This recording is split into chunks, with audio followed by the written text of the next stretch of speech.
Hello everyone! Today I'm going to be reviewing Sony's Madam Web, the new 2024 masterpiece that is sure to win Best Picture next year. Only joking, this movie effing sucks. So I saw this the other day. No spoilers. It's very hard to talk about this movie without talking spoilers, but I'll try my best. I won't spoil anything for those of you who want to be graced by its majesty. Yeah, I'd say if this movie looks bad, don't watch it. It is bad. But if you watch the trailer and you're like, wow, this looks bad, I should go watch it, go check it out. And then tell me your thoughts in the comments below. But without further ado, let's get into things. With most reviews, I'm going to start with the bad. This one, I'm going to start with the good. Few good things. I didn't think the VFX were horrible. I don't think it was shot horribly. Like, those two things, like, aside from an occasional moment, are generally pretty competently done.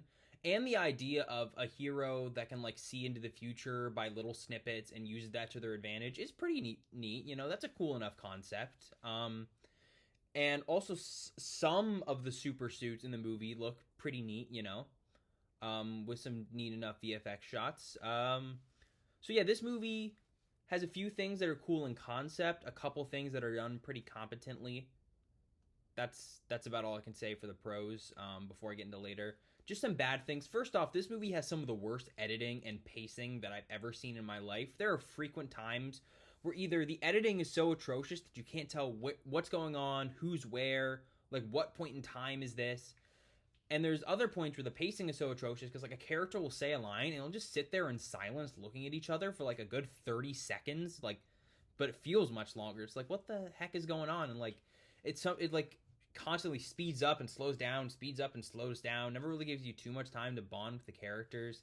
The writing and dialogue is so awkward, and the actors' performances, I wouldn't like most of these actors, I haven't seen a ton of their other performances. Like, I wouldn't say they did a bad most of the cast, but they're just so stiff. And like even some people who I thought did all right, like Adam Scott as his character, or I thought Sydney Sweeney and some of the girls were okay. Like not the best dynamic, but like not bad performances.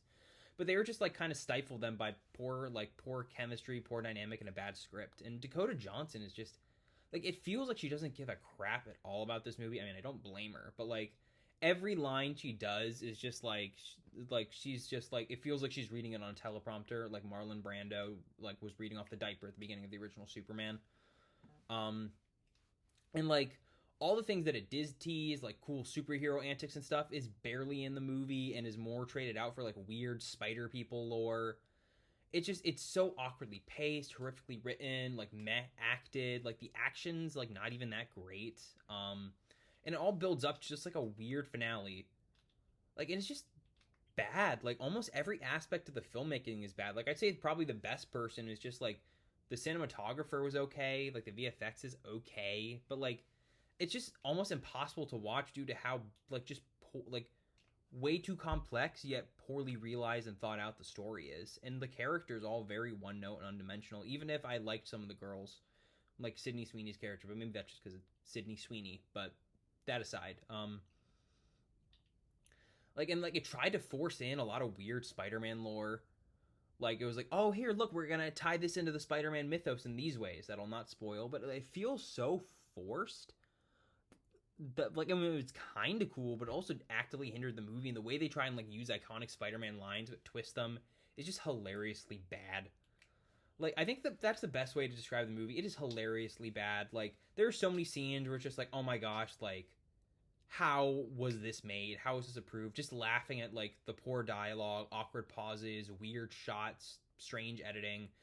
But like, there's also a lot of moments which just made me cringe. And I will actively admit, I had a fun time with Madam Web. I saw it with a big group of people who like were like kind of heckling but also laughing the whole time, and then at the end gave it a big standing ovation. It was a lot of fun, but it's not a great movie, and it's not one I want to rewatch just unless I was like with a big group of friends to make fun of it. And there's some people who definitely like feel, seems like they tried, but overall it's just like, I can't believe this is a movie that got made. But it's still very entertaining if you watch the trailer and think, oh, this looks bad, I'm excited, then I'd say check it out. But if you watch this and you're just completely uninterested, don't go see it. It's not necessary. I'd probably give Madam Web a 3.5 out of 10. The 3.5 is for entertainment, and then just generally like some of the actors and some of the visuals are, you know, fine enough. But like for the most part, it's just like, why? You know? But anyway, that's my review of Madam Web. More movies and TV shows coming up soon, including the Bad Batch Season 3 final season premiere next week. Hope you guys liked the video, and I'll see you all then. Bye for now.